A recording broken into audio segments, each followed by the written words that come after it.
Christmas dinner had always been more of a performance than a holiday in our family, and this year was no different. The table was perfectly set with Mom's fancy china that only came out once a year. The wine glasses were filled to the brim, and the room smelled like roasted turkey and a carefully curated list of side dishes she had spent the whole day bragging about making from scratch. But underneath all that holiday warmth, the air was thick with something else, something colder, something calculated. I felt it the moment I stepped inside the house. Ryan was already sitting at the table, leaned back like a king on his throne, swirling a glass of wine with a smug little smirk that told me he was just waiting for the right moment to strike. Mom fluttered around him, filling his plate before he even had to ask, laughing a little too hard at his terrible jokes, and making sure he had everything he needed before even acknowledging me. I barely got a glance. No hug. No warm greeting. Just a half-hearted, "Oh, you made it," before she went right back to doting on her golden boy. It wasn't surprising. It was just confirmation of what I had always known. I had spent my entire life playing the part of the responsible one, the forgotten one, the one who never needed anything from her. And Ryan? Ryan had been the chosen one since birth. The charming one. The favorite. The son who could do no wrong, no matter how many times he screwed up. And that was why I was here. Because I knew what was coming. Dinner was filled with small talk and backhanded compliments. My job was so nice, even though I worked too much. My apartment was cute, even though it must be hard living in such a small space. Ryan? Oh, Ryan was doing amazing. Ryan had big things happening. Ryan had so many opportunities. Ryan had always been so gifted. I tuned most of it out, pretending to focus on my food. But then, just as I was about to take my first bite of turkey, Ryan set down his fork, cleared his throat dramatically, and leaned forward with a smile so smug I wanted to slap it right off his face. "Oh, by the way," he said, fake casual, like this was just some passing thought. "Mom put the house in my name. Since, he shot me a sideways glance, barely hiding his amusement. You don't deserve it." The room went dead silent. Mom's lips twitched into a barely concealed smile. My aunt let out an awkward cough, suddenly fascinated with her plate. Hi guys, sorry to interrupt your viewing, but please subscribe to the channel and like this video. Thank you. Uncle muttered, "Oh, shit," under his breath like he already knew something was about to go down. Ryan, though? Ryan just sat back in his chair, swirling his wine like he had just won the lottery. He was enjoying this. He wanted me to lose it. He wanted me to get mad, to start yelling, to cause a scene so he could sit back and smirk while Mom played the victim, acting shocked that I could be so ungrateful. I knew this was coming. I had been waiting for it. So instead of letting them see the fury burning in my chest, I took a slow sip of my wine, set the glass down, and smiled. "Funny," I said, reaching into my bag. Ryan's smirk faltered. I pulled out a neatly folded piece of paper, smoothing it out carefully, tapping my fingernail against the bold sale confirmation at the top. I slid it across the table toward him. "Because," I said, my voice calm, deadly smooth, "I just sold it." The color drained from Ryan's face so fast I thought he might actually pass out right there at the dinner table. Mom made a noise like she had been slapped, her hand flying up to clutch at her pearls because, of course, she was wearing pearls, as if this was some 1950s drama and not a modern-day betrayal unfolding in real time. For a long moment, no one said anything. Then, Ryan shot up from his seat so fast his chair nearly tipped over. "You're lying," he snapped, his voice sharp, almost frantic. "That's not possible." I just smiled, leaning back in my chair, watching the way his hands clenched into fists. "Oh, it's very possible," I said smoothly. "And very, very real." Mom reached for the paper with shaking hands, her eyes darting across the page, her lips parting in shock as she took in the reality of what had just happened. But the house was in Ryan's name," she whispered, looking up at me in horror. How could you?" I tilted my head, feigning innocence. "Well, Mom," I said, reaching for my wine again, "I guess that depends on which paperwork you're looking at." Ryan's hands slammed against the table, his entire body trembling with rage. "What did you do?" he snarled. I took another sip of wine, dragging out the silence, letting the tension in the air grow so thick it was almost suffocating. And then, finally, I set my glass down, folded my hands neatly in my lap, and smiled. "I did what I had to do," I said softly. "And trust me, this is only the beginning." Ryan was seething, shaking, ready to explode. Mom looked like she had just witnessed a murder. I had never felt more at peace. Merry Christmas, assholes. Ryan had been the golden child since the day he was born, the kind of kid who could do no wrong in my mother's eyes, the kind of son who was showered with praise for doing the bare minimum while I was left to fend for myself, expected to be the responsible one, the independent one, the one who never needed help. From the moment I was old enough to understand the difference between fairness and favoritism, I knew that fairness did not exist in our household. When we were kids, Ryan would break something and I would be blamed for it. He would get in trouble at school, and my mother would find a way to excuse it, blaming the teachers or the other kids, never once considering the possibility that maybe Ryan was just a spoiled little brat who thought he was untouchable. I could bring home straight A's, do all my chores without being asked, never cause trouble, and still, somehow, Ryan would be the one getting praised for managing to finish his homework without throwing a tantrum. I remember one Christmas, when we were still young enough to believe in Santa, I had spent the entire year saving up my allowance to buy a gift for my mother, a beautiful glass perfume bottle that I had seen at a small boutique downtown. Something elegant and delicate, something I knew she would love. I had wrapped it carefully, placed it under the tree with my name written neatly on the tag, excited to finally give her something special. Ryan, on the other hand, had forgotten to get her a gift entirely. But on Christmas morning, when she opened the perfume bottle, she barely looked at me before turning to Ryan and saying, "Oh, sweetie, this is just lovely. Thank you so much." I had stared at him, my heart sinking as he smiled and took the credit, knowing full well that he had done nothing, that I had been the one to pick it out, to wrap it, to give it with the hope of being noticed. And when I had opened my mouth to say something, my mother had simply patted my shoulder and told me not to be selfish, that Christmas was about giving, not about needing recognition. That was the moment I realized that in my mother's eyes, Ryan would always be the one who deserved everything, and I would always be the one who had to earn my place. And nothing had changed since then. Ryan had coasted through life on my mother's endless supply of excuses, failing upwards, always landing on his feet because she refused to let him fall.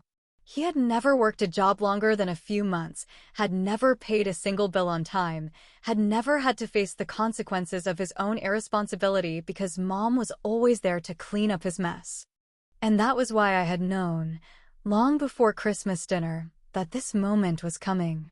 I had seen it in the way my mother always talked about the house, in the way she had started saying things like, "When Ryan has a family of his own, he'll need the space," or, "It makes sense for Ryan to stay here, since he's always been so attached to the place." She never said it outright, never told me directly that I was being cut out, but I knew. I always knew. And that was why, when Ryan sat at the Christmas table, leaning back in his chair with that smug little smirk, proudly announcing that my mother had put the house in his name because I didn't deserve it, I didn't react the way they expected. They wanted me to be shocked, to be hurt, to get angry and start yelling, to give them the satisfaction of seeing me powerless. But I wasn't powerless, because what they didn't know was that I had been planning this for months. So when I pulled the paper from my bag, unfolded it slowly, and slid it across the table with a calm, satisfied smile, I wasn't just revealing a sale confirmation. I was revealing the fact that their perfect little scheme had already fallen apart before they even had the chance to celebrate it. Ryan's face twisted into confusion first, then disbelief, then pure, unfiltered rage. "What the hell do you mean you sold it?" he snapped, his voice rising in pitch, his hands slamming against the table as if volume alone could force reality to change. I tilted my head, watching the way his entire body tensed, watching the way Mom sat frozen, her mouth slightly open, her fingers trembling as she reached for the paper like it was a mistake that could be undone. "I mean exactly what I said," I replied smoothly, my voice light, almost casual. "I sold it. And before you ask, no, you can't get it back." Ryan's breathing was uneven, his jaw tightening, his hands curling into fists on the table, his entire body trembling with the weight of his own fury. "This was supposed to be mine," he growled, his eyes burning into me with something between hatred and desperation. Mom finally found her voice, though it was weak, shaking, like she couldn't quite believe what was happening. How could you sell something that wasn't yours?" I turned to her, keeping my expression neutral, my smile small but undeniably triumphant. "Well, Mom," I said, my voice dripping with amusement, "that depends on which paperwork you're looking at." Ryan was already reaching for his phone, his fingers fumbling as he desperately tried to call someone, his lawyer, maybe, or the bank, or whoever he thought could fix this mess. But there was no fixing it, because this had never been his house to begin with. And now? Now, it belonged to someone else entirely. Ryan's face twisted in a way I had never seen before, his smug confidence cracking, his lips pressing together as if sheer willpower alone could stop the truth from sinking in. He wasn't used to this feeling, the feeling of losing, the feeling of not being in control, the feeling of something being taken from him instead of handed to him on a silver platter. He had spent his entire life getting exactly what he wanted without having to lift a finger, so the idea that I had outmaneuvered him, that I had played him at his own game and won before he even realized he was competing, was something his entitled brain simply could not comprehend. Mom, sitting beside him, was no better. She had gone pale, her hands still hovering near the paper I had slid across the table, her eyes darting back and forth between me and Ryan as if she was watching a nightmare unfold in slow motion. Her mouth opened once, then closed, then opened again, but no words came out, just shocked, stuttering silence.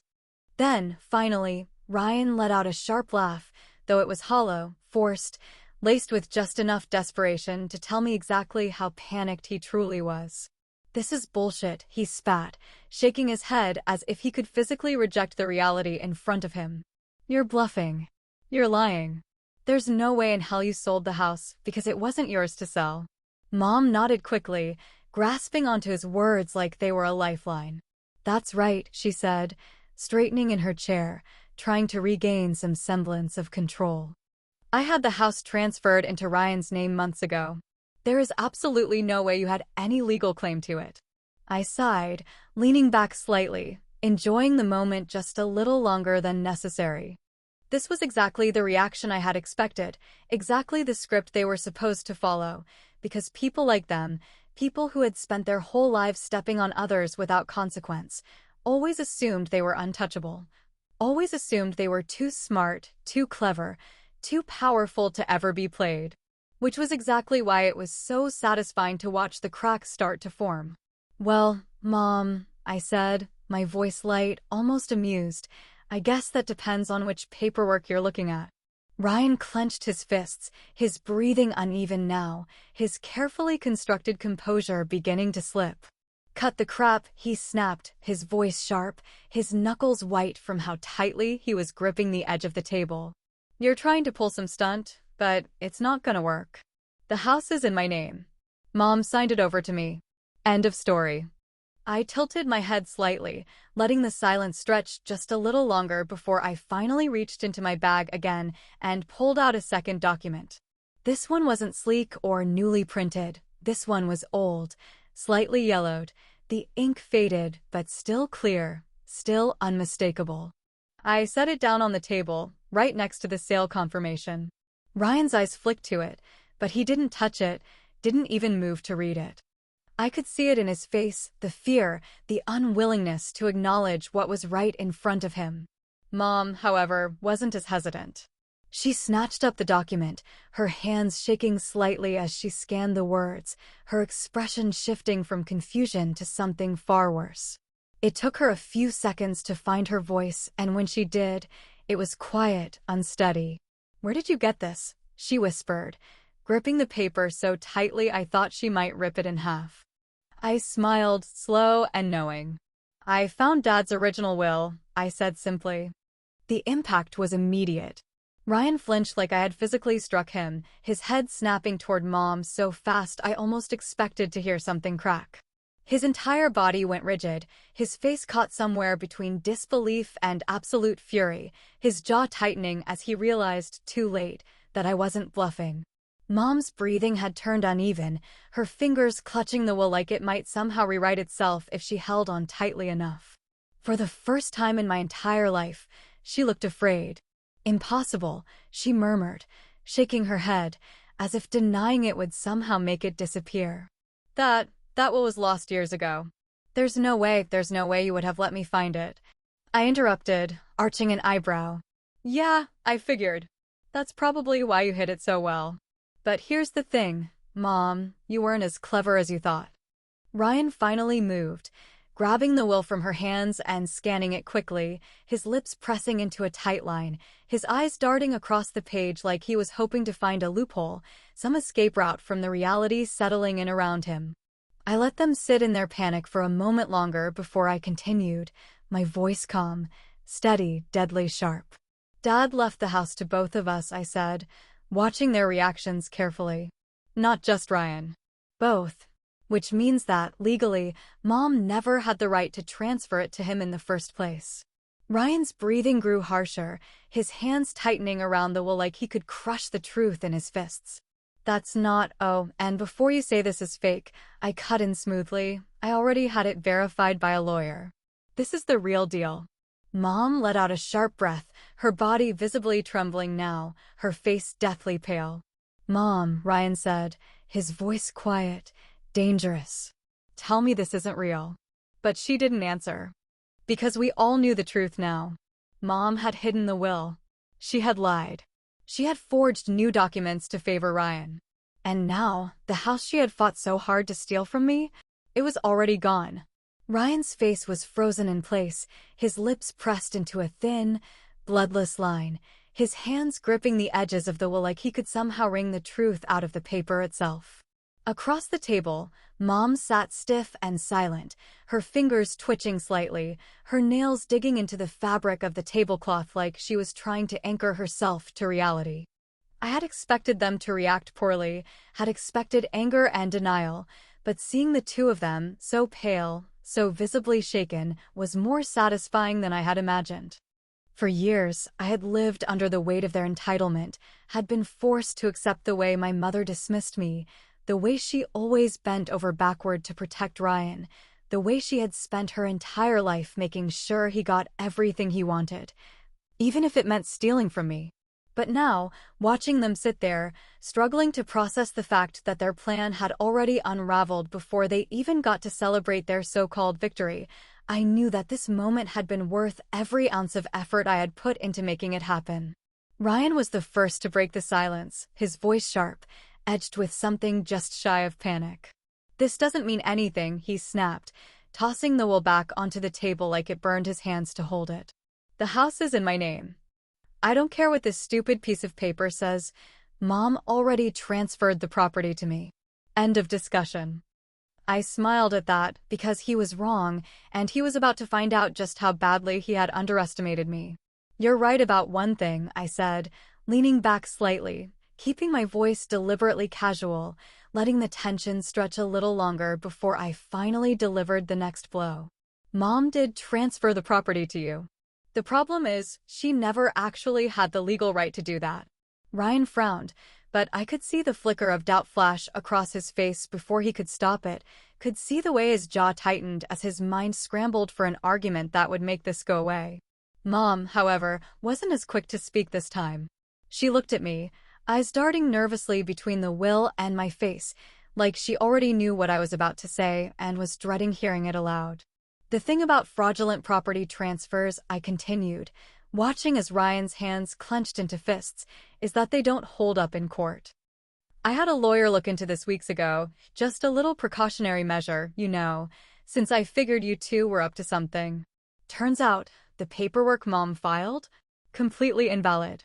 Ryan let out a sharp, bitter laugh, But it was forced, the cracks in his confidence becoming more and more obvious. "You're full of shit," he spat, shaking his head. "There's no way that's true."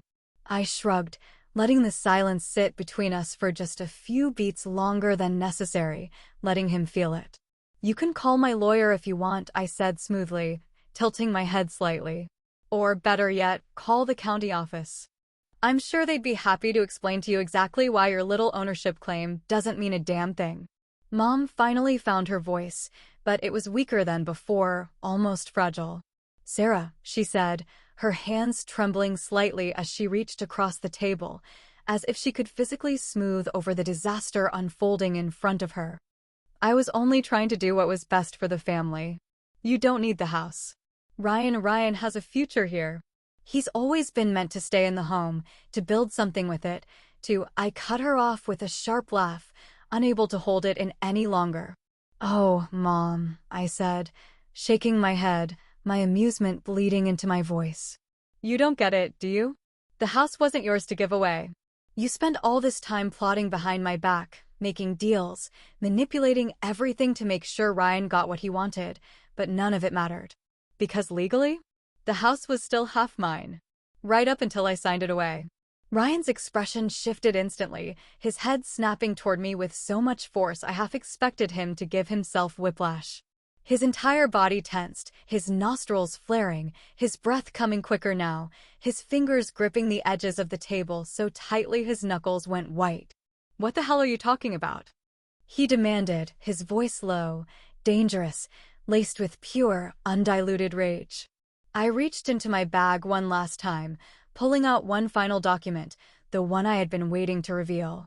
I slid it across the table, watching as Ryan's eyes flicked down to it, watching as his face went completely still when he saw the words at the top. "Finalized sale agreement." For a few long, excruciating seconds, he didn't say anything, didn't move, didn't even breathe. He just stared. Then, when the truth fully sank in, he exploded. "You sold the house?" he roared, his voice echoing through the dining room, shaking the very foundation of the little world he had built for himself. "You had no right," I smiled, resting my chin on my hand as I watched him unravel. "Oh, Ryan," I said, my voice soft, almost mockingly sympathetic. "You still don't get it, do you?"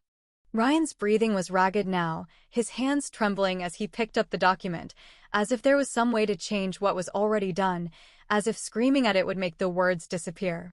But they wouldn't. Because this was permanent. And the best part?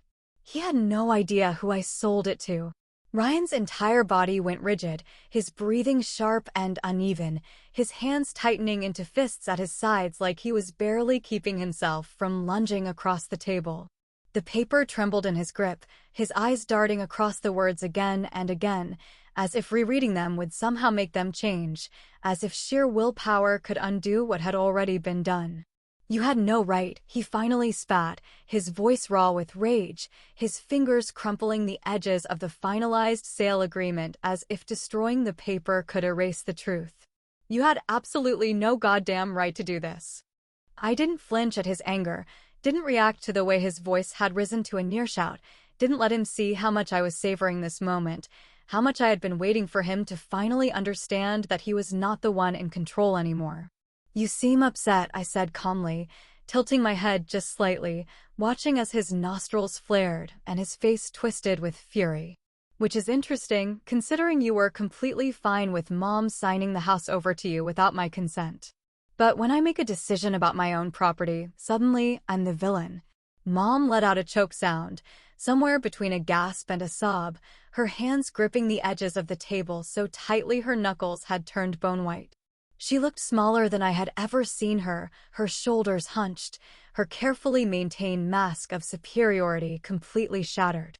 "Sarah," she whispered, her voice shaking, her eyes pleading in a way that was almost laughable considering how she had treated me just moments ago.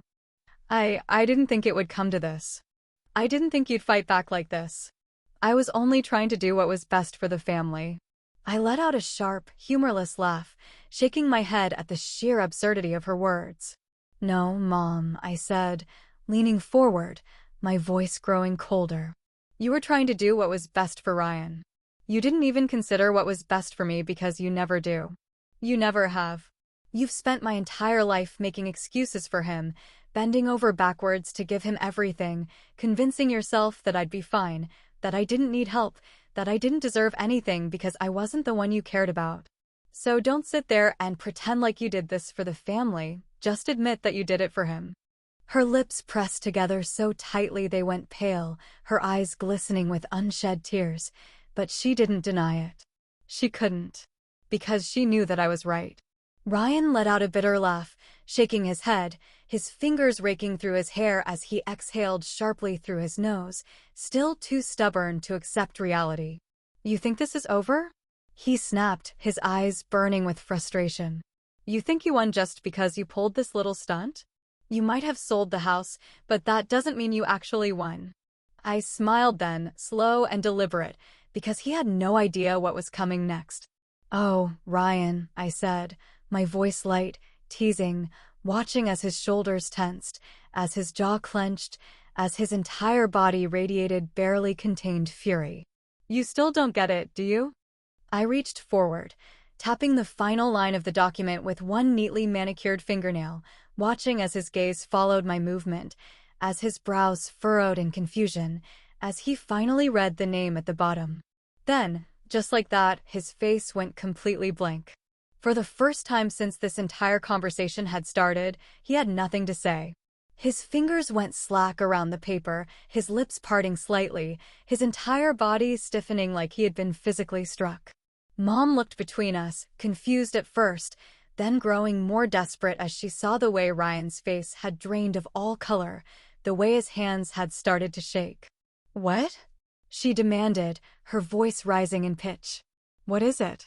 Who did you sell it to? I leaned back, savoring the moment, letting the silence stretch just a little longer before I finally gave them the answer that would completely destroy them. You know, Mom, I said, my smile widening, my voice light and almost cheerful. I thought long and hard about who I should sell it to. And after considering all my options, I finally decided that the best person for the job would be someone who would truly appreciate what this house meant to our family. Ryan still hadn't moved, still hadn't spoken, still hadn't even blinked. Mom's breath hitched. Who? She whispered. I smiled, slow and satisfied, watching as the last thread of their control slipped right through their fingers. I tilted my head, lowered my voice just slightly, and finally said the name that would ruin them both. I sold it to Dad's best friend. Ryan's hand shot forward so fast that the paper nearly tore as he snatched it off the table, his fingers shaking, his eyes scanning the name like he was hoping he had read it wrong. His breath came out short and sharp, his jaw tightening, his knuckles going white as he gripped the document like it was the only thing keeping him from falling apart. Across from him, Mom sat completely still, her lips parted slightly, her chest rising and falling with uneven breaths, her hands trembling as they hovered near her lap, as if she was too afraid to reach for the paper herself. For a few long seconds, neither of them spoke, neither of them moved, neither of them even seemed to breathe. The room had gone so silent that I could hear the faint ticking of the antique clock on the wall, each passing second dragging out their horror just a little longer. Then, Ryan finally found his voice, though it was barely more than a whisper, hoarse, broken, completely stripped of the confidence he had walked into this dinner with. You sold it to him? He rasped, his throat tightening around the words like they physically hurt to say. You actually sold it to him? I smiled, slow and satisfied, tilting my head slightly as I rested my chin on my hand, watching as the weight of what I had done finally settled over them in full. I did, I said simply, my voice almost cheerful, light, unconcerned. Ryan's breathing hitched, his fingers tightening around the paper so hard I thought he might actually tear it in half, his shoulders tensing like he was physically trying to hold himself together. He started, then stopped, shaking his head violently as if trying to physically reject reality. Then, all at once, his fury exploded. You sold it to Dad's best friend? He roared, slamming the paper onto the table so hard that the silverware rattled against the plates. To the man who sued us? To the man who tried to take everything from this family? Mom gasped, her hands flying up to cover her mouth, her face twisting in pure horror, her body visibly trembling now. I let out a small hum, tapping my fingers against the tabletop, feigning deep thought. Well, I wouldn't say he tried to take everything, I said smoothly, watching as Ryan's rage deepened, as Mom's eyes filled with something dangerously close to sheer panic. If I remember correctly, he was only fighting for what he was actually owed. Ryan looked like he might actually lose his mind right there in the dining room. You're insane, he snarled, shoving his chair back as he stood up so fast it nearly toppled over. Do you even know what you've done? He hates us. He's going to make my life a living hell. I laughed at that, shaking my head slowly as I met his wild, frantic gaze with nothing but calm amusement. Oh, Ryan, I murmured, my voice low, teasing, watching as he bristled, as his hands clenched at his sides, as his entire body radiated barely contained fury. That sounds like a you problem. Mom finally snapped out of her stunned silence, her hands reaching for me across the table, her voice desperate now, pleading, shaking. Sarah, please, she whispered, her eyes wide, glistening with unshed tears, her entire face crumbling in panic. You can't do this. You have to fix this. You don't understand what you've done. I arched an eyebrow, tilting my head slightly as I let her words settle, as I let the sheer irony of them wash over me, as I thought about every single time she had dismissed me, ignored me, shoved me aside so Ryan could have everything he wanted. And then, finally, I smiled. Fix this? I repeated, my voice slow, deliberate, mockingly amused. Oh, Mom, that's funny. Because I seem to remember sitting at this exact table not too long ago, being told that I didn't deserve anything. That this house was Ryan's now. That I was never even a consideration. Ryan exhaled sharply, his jaw tightening as he gritted his teeth, his fists still clenched at his sides. Do you even care what happens to this family? He spat, his voice raw with frustration, his eyes blazing with fury. Or are you so obsessed with getting revenge that you're willing to burn everything down? I took a slow, deliberate sip of my wine, letting the tension stretch just a little longer before I finally responded. Oh, Ryan, I said, setting my glass down with a soft clink, meeting his gaze with a sharp, knowing smile. I didn't burn anything down. I leaned in slightly, dropping my voice just enough to make sure they both hung onto every single word. I just made sure you got exactly what you deserved. Ryan let out a sharp breath, his entire body shaking with barely contained rage, his face twisted in pure fury. Mom looked like she might actually break down into sobs, her hands shaking as she grasped at nothing, as if looking for something to hold on to, something to undo what had already been done. But there was nothing. Because the house was gone. The money was mine, and they couldn't undo a damn thing. I stood up, pushing my chair back slowly, running a hand along the edge of the table as I took one final look at the disaster I had left behind. Mom was on the verge of tears, struggling to breathe. Ryan was seething, his fists still clenched, his entire face contorted in helpless rage. And me? I had never felt more at peace. I grabbed my coat from the back of the chair, smoothing out the sleeves before turning toward the door, pausing only once to glance back over my shoulder, my lips curling into a slow, satisfied smile. Merry Christmas, Ryan, I murmured, my voice light, teasing, dripping with amusement. Enjoy your new landlord.